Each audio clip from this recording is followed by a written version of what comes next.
अंग्रेज जानते थे टीपू सुल्तान को हराना आसान नहीं, इसलिए उन्होंने निजाम और मराठों के साथ यानी तीनों ने मिलकर इस शेर को घेरने की कोशिश की। मगर टीपू सुल्तान के पास वो चालाकी थी जो दुश्मन की सोच से भी तेज थी, और एक ऐसी फौज जो हर वक्त मौत से खेलने को तैयार रहती थी। साल था 1799। तीन ताकतें मराठा निजाम और अंग्रेज एक साथ टीपू सुल्तान के खिलाफ खड़ी थी। दुश्मनों का समंदर उमड़ पड़ा था, लेकिन किले की दीवारों पर खड़ा हर सिपाही कह रहा था, जब तक सांस है शेर का झंडा झुकेगा नहीं। बस फिर क्या था, मराठा घुड़सवार बवंडर की तरह टूट पड़े। निजाम की फौजें किले के दरवाजों पर हथौड़े बरसाने लगी और अंग्रेज दूर खड़े अपनी तोपों के गोलों से किले की दीवारें कमजोर कर रहे थे। मैदान जंग में हर तरफ मौत नाच रही थी और टीपू सुल्तान अपनी पूरी ताकत से दुश्मनों का मुकाबला कर रहे थे। उन्होंने अपने बनाए हुए रॉकेट चलाए जो 2 किलोमीटर दूर तक जाकर दुश्मनों के दिलों में खौफ उतार देते थे। उन्हीं रॉकेटों से टीपू सुल्तान ने दुश्मनों में अफरा तफरी मचा दी। दुश्मन दहशत से कांप उठे, मगर गद्दारी ने सब कुछ बर्बाद कर दिया। किले का एक दरवाजा भीतर से खोल दिया गया। दुश्मन अंदर दाखिल हुए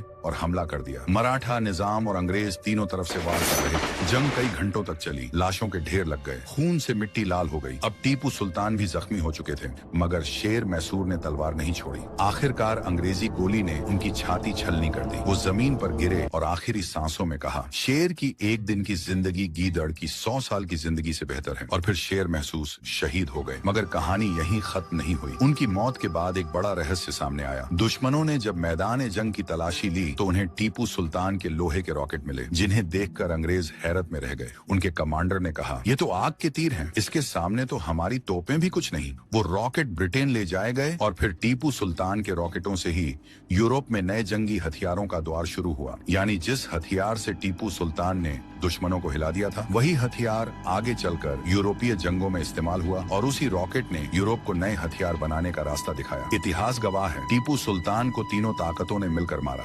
मराठा की साजिश, निजाम की गद्दारी और अंग्रेजी गोलियों ने उनका खून बहा दिया, लेकिन वो अपने लहू से मिट्टी में ऐसा रंग भर गए जहां से हिंदुस्तान में पहली बार आजादी की चिंगारी उठी। जी हाँ दोस्तों, आजादी का पहला नारा लगाने वाला कोई और नहीं बल्कि वही शेर मैसूर टीपू सुल्तान था।